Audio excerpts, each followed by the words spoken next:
Welcome to the Real News Network. I'm Jessica Devereaux in Baltimore.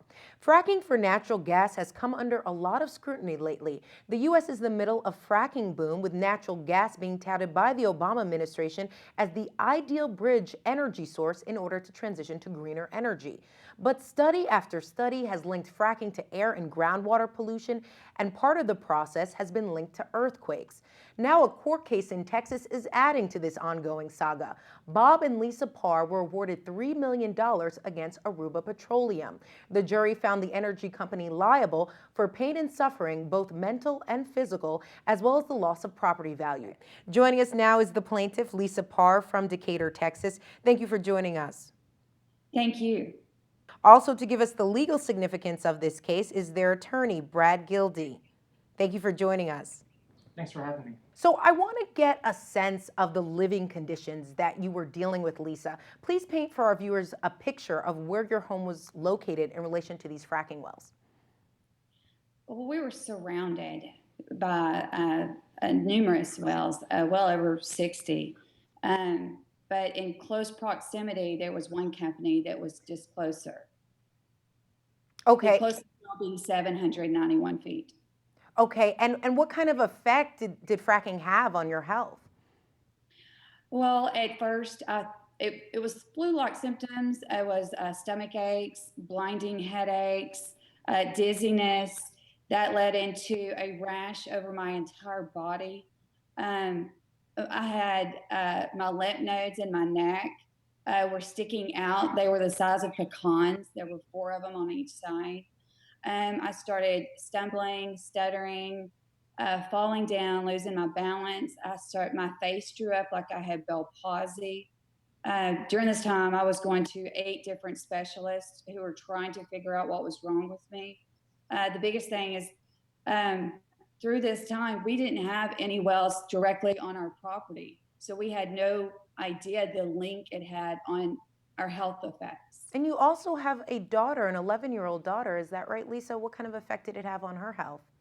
She was complaining of stomach aches, and she said she saw funny shapes in her peripheral vision. She started having nosebleeds. She started having rashes. I want to bring Brad into this conversation because Brad, from my understanding, this is really the first fracking case, personal injury component at least, that has won. Do you feel like we're likely to see more of these? And can you also tell us how you argued this case and proved that the petroleum company was responsible? Sure. In response to your first question, I do anticipate seeing more of these type of cases. This is an industry that has, by and large, gone unchecked. The natural gas boom that hit the United States and Texas, for that matter, started in about 2008. And many of the technologies that create and make unconventional shale gas development, although individually are kind of old, being used together, it's quite new. And the fact that this activity is now taking place in very close proximity to where people live, we are just now starting to see the ramifications of that. And the Parrs are unfortunately an example of that. In our case, we tried the case that Aruba Petroleum Inc. was a reckless natural gas company, and the jury agreed. And in closing arguments, I stated that the Parrs were kind of like the canary in the coal mine.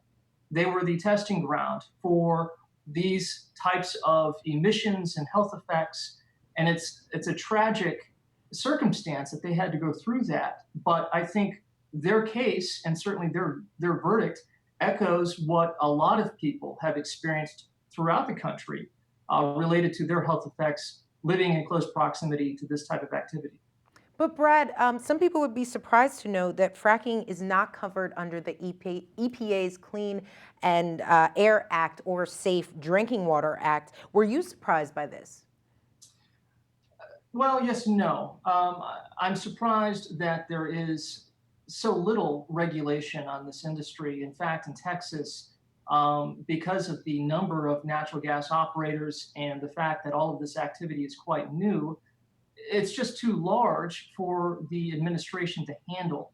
And so the Texas Railroad Commission, the Texas Commission of Environmental Quality, they rely in large part on self-reporting and self-policing.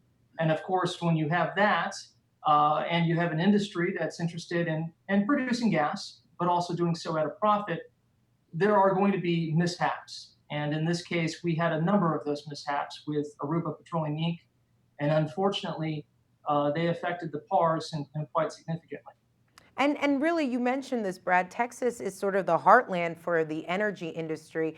And Lisa, I want to ask you, there are going to be some people who are going to be out there saying that, you know, at the end of the day, fracking provides jobs, and this is a necessary evil if we want to attain energy independence as we provide jobs to stimulate the economy. What's your response to that? We're not against fracking and drilling. We're not the antis. We're pro-responsible. If you're going to do this in close proximity to homes, please be responsible. When you keep it in the pipes, when you have a leak, report it. You know, be aware of your neighbors. Pick up the phone, call them. Brad, what about you? What's your response to that? I think I think that's exactly right. I couldn't say it better than Lisa.